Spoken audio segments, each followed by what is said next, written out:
Filosofi dan praktik gaya hidup minimalis. Memahami minimalisme dalam konteks modern, gaya hidup minimalis merupakan konsep yang semakin populer dan relevan di era modern ini.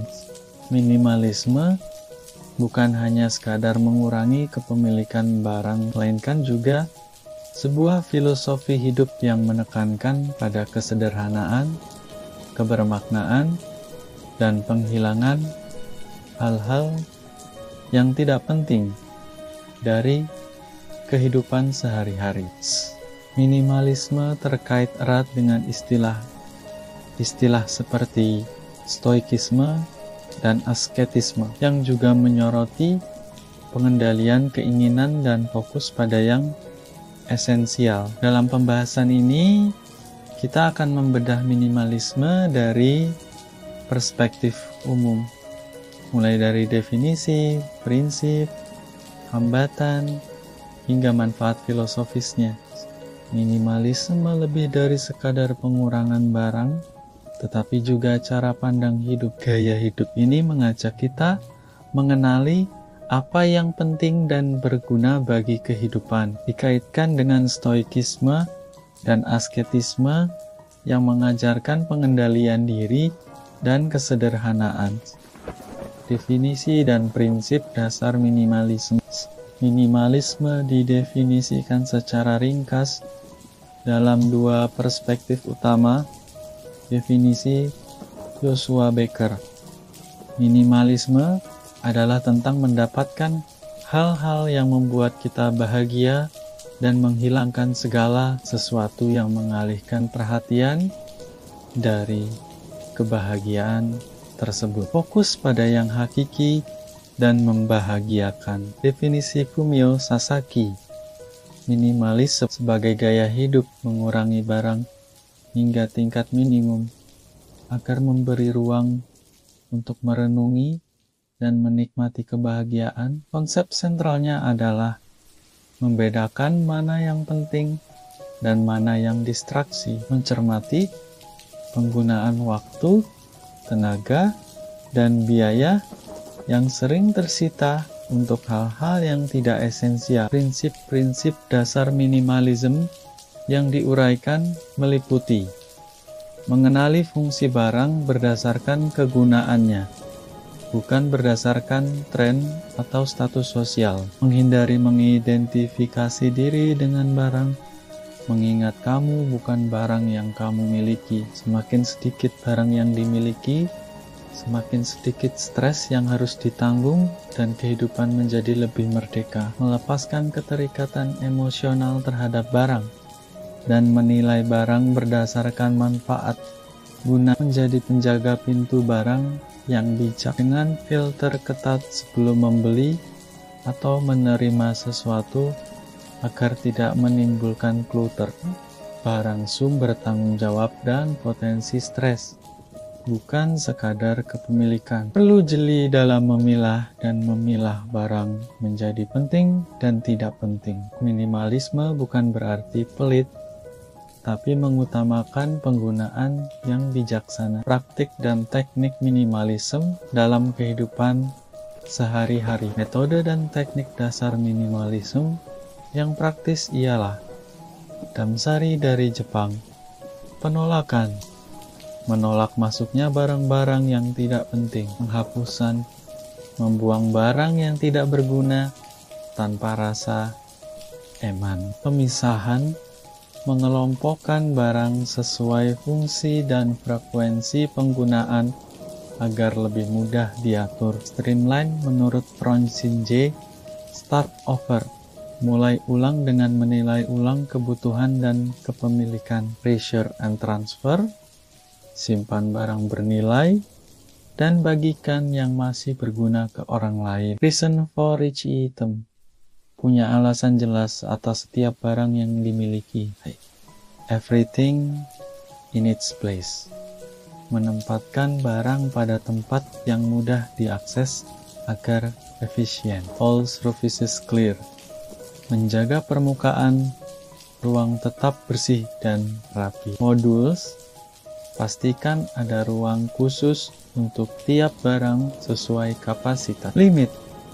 Tetapkan batas kepemilikan. Jangan berlebihan, one comes one goes. Jika membeli barang baru, buang atau berikan barang lama ke everyday maintenance. Rawat barang-barang yang dipunya agar tidak jadi masalah baru. 3R.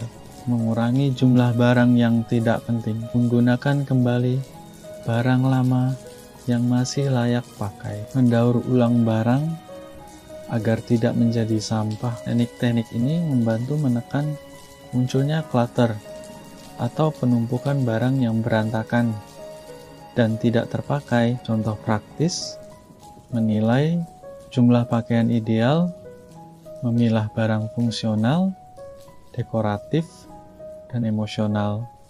Hambatan dan tantangan dalam mengadopsi minimalisme. Beberapa hambatan utama yang membuat orang sulit hidup minimalis adalah FOMO atau fear of missing out, ketakutan ketinggalan tren dan update terbaru yang menyebabkan kita terus-terusan ingin memiliki barang baru. Produsen dan media menggunakan rasa takut ini sebagai strategi pemasaran agar konsumen rajin membeli. Contoh nyata, mengganti HP tiap tahun hanya karena khawatir dianggap ketinggalan zaman. Konsumerisme, semangat mengkonsumsi lebih banyak dan lebih sering yang mendorong perilaku boros dan tidak produktif. Fenomena sosial yang memosisikan konsumsi sebagai ukuran kesuksesan dan status. Terdapat kutipan Erich Fromm yang menjelaskan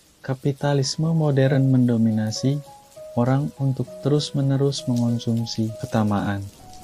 Sikap serakah atau tidak pernah merasa cukup, bahkan saat sudah memiliki banyak hal. Dilema yang menimbulkan stres dan ketidakpuasan yang berkelanjutan. Contoh ilustratif, seseorang yang selalu ingin barang baru meski sudah punya banyak. Ketiga hambatan ini tidak hanya soal barang, tetapi juga mental dan psikologis yang harus disadari dan diatasi agar minimalisme bisa berjalan efektif. Manfaat dan tujuan kehidupan minimalis. Minimalisme memberikan sejumlah manfaat praktis dan filosofis seperti hemat waktu, tenaga, dan biaya dengan barang sedikit.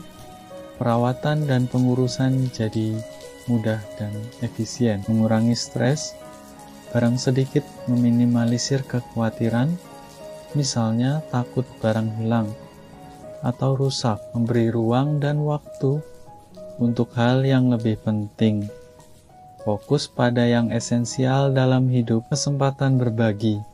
Barang yang masih layak dapat didonasikan sehingga memberi manfaat sosial dan spiritual. Lingkungan lebih bersih, mengurangi sampah dan jejak karbon melalui prinsip reuse dan recycle. Meningkatkan produktivitas dan kebahagiaan dengan beban yang lebih ringan, fokus, dan kepuasan hidup. Meningkat. Contoh cerita. Prinsip menikmati kekosongan ruang dijelaskan lewat analogi tetangga yang merasakan stres karena terlalu banyak hewan peliharaan di rumahnya. Filosofi minimalisme. Pandangan para filosof dan tokoh penting. Beberapa prinsip filosofis minimalisme yang diulas adalah hidup cukup Socrates dan Diogenes. Kebahagiaan ditemukan bukan dari menambah barang, tetapi dari kemampuan menikmati sedikit yang dimiliki.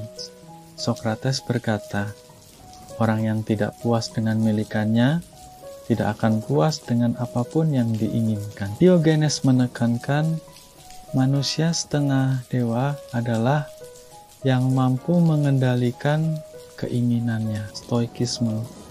Epictetus menyatakan kekayaan adalah memiliki sedikit keinginan, bukan banyak harta. Seneca mengatakan orang miskin adalah yang menginginkan lebih, bukan yang memiliki sedikit. Marcus Aurelius mengingatkan agar waktu dan energi tidak disia-siakan untuk hal yang tidak penting. Moralitas dan spiritualitas. Kutipan John Powell, cintai orang dan manfaatkan barang, jangan sebaliknya. Gandhi mengingatkan hidup sederhana agar orang lain juga dapat hidup. William Morris menyarankan untuk tidak memiliki barang yang tidak diketahui guna atau keindahannya. Sokrates mengajak fokus pada kebijaksanaan dan peningkatan jiwa, bukan uang, ketenaran, dan prestise. Kuantitas versus kualitas.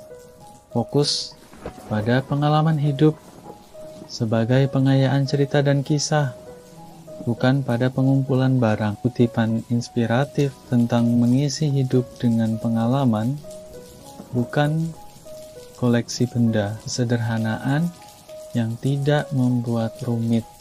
Hidup tidak perlu dibuat rumit oleh kita sendiri. Konfusius mengajarkan bahwa hidup ini sederhana, kita yang mempersulitnya. Filosofi minimalisme menuntut kita berlatih merasa cukup, menerima keterbatasan, dan menyederhanakan hidup agar fokus pada hal bermakna